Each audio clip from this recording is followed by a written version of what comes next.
মুশফিকুর রহিম এবং তাইজুল ইসলামকে দেখছেন, তারা মাথায় বিশেষ ক্যাপ পরছেন।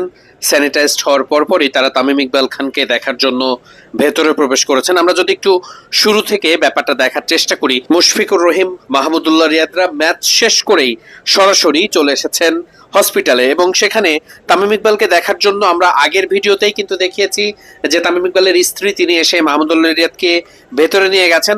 এখন আমরা যেটা দেখতে পাচ্ছি, তাইজুল ইসলাম এবং মুশফিকুর রহিম তামিম ইকবালের সব থেকে কাছের বন্ধু, তামিম যেটা নিজে সবসময় বলেছেন। মুশফিকুর রহিম এবং তাইজুল ইসলাম তারা বাইরে দাঁড়িয়ে আছেন, অপেক্ষারত রয়েছেন তামিম ইকবালকে দেখার জন্য। এবং তামিম ইকবাল, আমরা যতটুকু এখন পর্যন্ত জানতে পেরেছি, তিনি চোখ খুলেছেন। খুব সামান্য হলেও তিনি কাছের মানুষ যারা রয়েছেন তাদের সঙ্গে একটু হয়তোবা কথা বলতে পারছেন।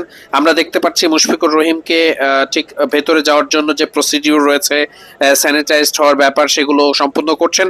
চিকিৎসক এসে মুশফিকের সঙ্গে কথা বলছেন, হাত মেলাচ্ছেন এবং মুশফিক তাইজুল ভেতরে যাওয়ার যে প্রক্রিয়া, সেটা কিন্তু আমরা দেখতে পাচ্ছি যে খুবই পরিচ্ছন্ন প্রক্রিয়ার মধ্যে দিয়ে তাদেরকে ভেতরে নিয়ে যাওয়া হচ্ছে।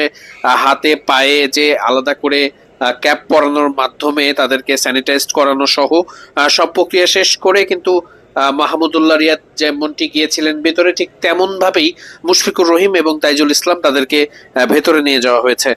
মুশফিকুর রহিম এবং তাইজুল কিন্তু ভেতরে গিয়ে প্রায় লম্বা সময় ধরে ছিলেন, প্রায় 9 মিনিটের মতো তারা তামিম ইকবালের পাশে ছিলেন। কার্ডিয়াক কেয়ার ইউনিট, বিশেষ যে বিশেষায়িত ইউনিট, সেই জায়গাটাতে মুশফিকুর রহিম এবং তাইজুল ইসলাম তারা দুইজন একসাথে প্রবেশ করেছিলেন এবং তারা কিন্তু প্রায় 9 মিনিটের মতো তামিম ইকবালের কাছে ছিলেন। এই সময়টাতে আসলে তামিম তাদের সঙ্গে কথা বলতে পেরেছেন কিনা সেটা এখন পর্যন্ত নিশ্চিত হওয়া যায়নি। তবে শুরুতে যতটুকু আপডেট পাওয়া গিয়েছিল, তামিম চোখ খুলেছেন। কাছের মানুষজন যারা রয়েছেন, পরিবার যারা রয়েছেন, স্ত্রী তার সাথে সবসময় আছেন এবং তাদের সঙ্গে অল্প হলেও একটু সাড়া দিয়েছেন, কথা বলার চেষ্টা করতে পেরেছেন।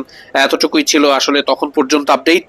যদিও বা তামিম অনেকটাই স্টেবল অবস্থানে রয়েছেন, তবে মুশফিকুর রহিম, মাহমুদুল্লাহ রিয়াদ এবং ক্রিকেট সংশ্লিষ্ট সবাই, আমরা আগেও দেখেছি যে বাংলাদেশ ক্রিকেট বোর্ডের বোর্ড কর্তারা বোর্ড যে সভা রয়েছে সেটা ক্যান্সেল করে খুব জরুরিভাবে তারা সাভারের সেই হসপিটালে পৌঁছে গেছেন এবং তামিম ইকবালের সর্বোচ্চ চিকিৎসা নিশ্চিত করতে যা সম্ভব তার সবকিছুই করা হচ্ছে এবং সেটা নিশ্চিত করতেই কিন্তু সবাই সেখানে উপস্থিত আছেন।